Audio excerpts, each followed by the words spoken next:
ठीक है। नमस्कार मित्रों, आज हम लोग पढ़ेंगे वर्ण प्रकरण। तो चलिए आगे चलते हैं। वर्ण या अक्षर, वर्ण का दूसरा नाम क्या है? अक्षर। अगर हम अक्षर में अ को हटा दें, अगर अक्षर में हम मान लीजिए अ को हटा देंगे तो क्या बचेगा? क्षर। तो क्षर का मतलब आप जानबे करते हैं, क्षरण होता है, मतलब नाश होता है। क्या होता है? नाश होता है।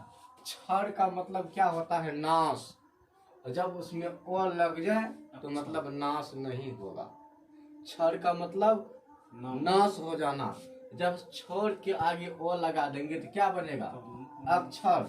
तो अक्षर का मतलब हो जाएगा नाश नहीं होगा, मतलब नष्ट नहीं होगा, जो कभी खत्म नहीं होगा, जिसका कभी विनाश नहीं होगा, अर्थात जो अविनाशी है, जो सब दिन के लिए है, वही है अक्षर।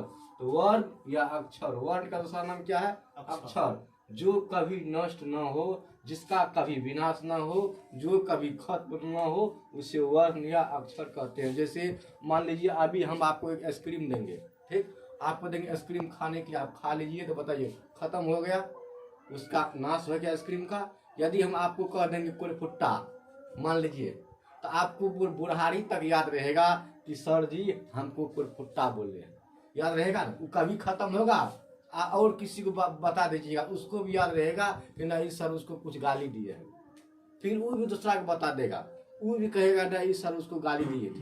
ये क्या है? अक्षर है, जो कभी ना, मतलब अक्षर बढ़ते रहता है, यह कभी इतना नहीं होता। जैसे मान लीजिए कोई, जैसे मान लीजिए हम लिखे यह, क्या लिखे यह, बताइए। अगर हम लिखे यह, क्या दूसरा कोई यह नहीं लिख सकता है? भारत में पूरे विश्व में कोई यह नहीं लिख सकता है?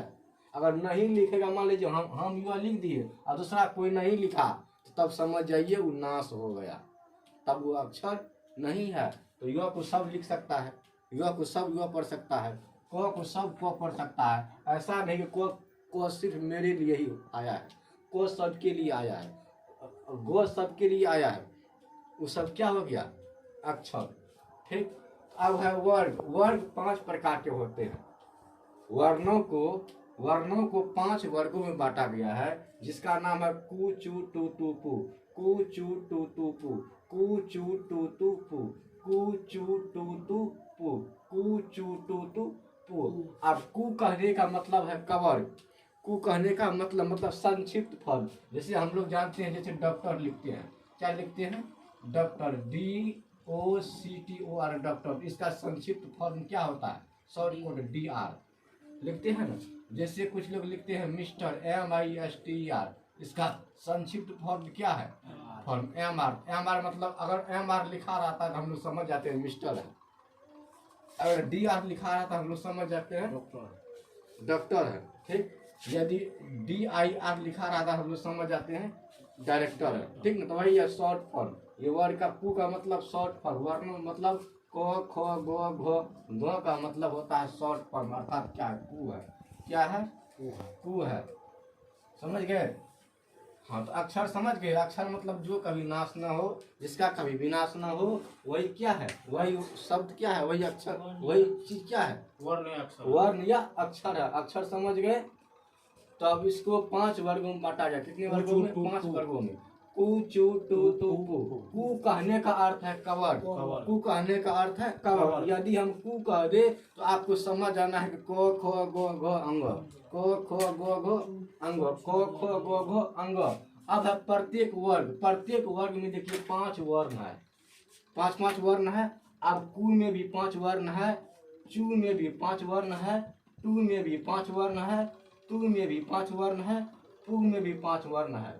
प्रत्येक वर्ग में 5 वर्ण है। वर्ग कितना है? 5, तो कुल कितना होगा? 25। तो 5 गुना 5 बराबर कितना होगा? 25 वर्ग। 5 गुना 5 बराबर कितना होगा? 25। इसको स्पर्श व्यंजन कहा जाता है। कु कहने का अर्थ है कवर्ग, चू कहने का अर्थ है चवर। यदि हम आपको कह दे कु, तो आपके दिमाग में आ जाना चाहिए क ख ग घ अंग हुआ। कु कहने मतलब क ख ग घ अंग, चू कहने मतलब च छ ज ज या, टू कहने मतलब ट ठ ड ढ न, तू कहने मतलब त थ द ध न, पू कहने मतलब प फ ब भ म। समझ गए? तो चलिए अब देखिए, इसमें प्रत्येक वर्ग में जो 5 वर्ण है, पहला इसको कहेंगे पहला, दूसरा, तीसरा, चौथा, 5वां। फिर पहला, दूसरा, तीसरा चौथा पांचवा, पहला दूसरा तीसरा चौथा पांचवा, पहला दूसरा तीसरा चौथा पांचवा, पहला दूसरा तीसरा चौथा पांचवा। ठीक, अब देखिए अब पहला नंबर में जो होगा, जैसे हम पहले बोले तो उसको कहेंगे अल्पपराण, फिर दूसरा को बोलेंगे महापराण, मतलब पहला शुरू में अल्पपराण, फिर महापराण, फिर अल्पपराण, फिर महापराण। इसको कहेंगे अल्पपराण, उसके बाद महापराण, फिर कहेंगे अल्पपराण, फिर कहेंगे महापराण, फिर कहेंगे अल्पपराण। समझ गए? शुरू में अल्पपराण, उसके बाद महापराण, फिर अल्पपराण, फिर महापराण, फिर अल्पपराण। समझ गए? फिर इसको अल्पपराण, उसके बाद महापराण, इसको अल्पपराण, इसको महापराण, इसको अल्पपराण, इसको अल्पपराण, इसको महापराण, इसको इसको महापराण, इसको इसको अल्पपराण, इसको महापराण, इसको अल्पपराण, इसको महापराण, इसको अल्पपराण, फिर इसको अल्पपराण, फिर इसको महापराण, फिर इसको फिर इसको महापराण, फिर इसको अल्पपराण। समझ गए? मतलब शुरू में अल्प, और बाद में महा। पहले बनेंगे अल्प, दूसरा बाद महापराण, फिर तेसर अल्प, फिर महा, फिर अल्प और फिर महापराण। समझ गए ना? अब है अल्पपराण। अल्प का मतलब होता है थोड़ा यानी कि कम, पराण मतलब होता है वायु यानी कि हवा या सांस, मतलब विषम संख्या, मतलब 1 3 5। 1 3 5 क्या है? जैसे देखिए 1 3 और 5, 1 3 5। पहले हम क्या बोले थे? अल्प, फिर महा, क्या हो गया? अल्प महापराण, अल्पपराण महापराण, फिर हो गया अल्प, तो ये क्या हो? विषम। देखिए अल्पपराण महापराण, फिर आ गया अल्प, तो 1 और 3, उसके बाद अल्प, फिर देखिए अल्प महा, फिर अल्प, फिर महा, फिर अल्प। तो कौन कौन आ रहा है? 1 3 और 5 आ रहा है। कौन प्राण में? अल्पपराण में। 1 3 5 किस प्राण में आता है? अल्पपराण में। अगर आपको पूछ दे निम्न में से कौन सा वर्ण अल्पपराण है, आपको दिया रहेगा क भी रहेगा, ख भी रहेगा, क भी रहेगा, झ भी रहेगा, उसके बाद घ भी रहेगा, उसके बाद आपको क्या कहते हैं ध भी रहेगा। तो किस में मारेंगे चिन्ह? अगर आपसे पूछ दे निम्न में कौन सा वर्ण अल्पपराण है, अल्पपराण है, तो जैसे ऑप्शन ए में रहेगा क, ऑप्शन बी में रहेगा आपको क्या? ऑप्शन बी में आपको रहेगा मान लीजिए थ रहेगा, ऑप्शन सी में आपको रहेगा मान लीजिए भ रहेगा, ठीक। ऑप्शन डी में आपको रहेगा मान लीजिए ढ रहेगा। तो आप किस में चिन्ह मारिएगा? क में मारेंगे, क्योंकि क कौन किस पहला वर्ण है, इसलिए कौन प्राण होगा? अल्पपराण। बाकी सब इधर क्या है? महापराण। मतलब पहले अल्प, उसके बाद महा, फिर अल्प, फिर महा, फिर अल्प, फिर महान। इस प्रकार याद रखेंगे। समझ गए ना? उसके बाद इसका एक ट्रिक है, कोड लिखे, जिसे लिखे विषम संख्या होगा। विषम संख्या मतलब 135 और रोल रहेगा।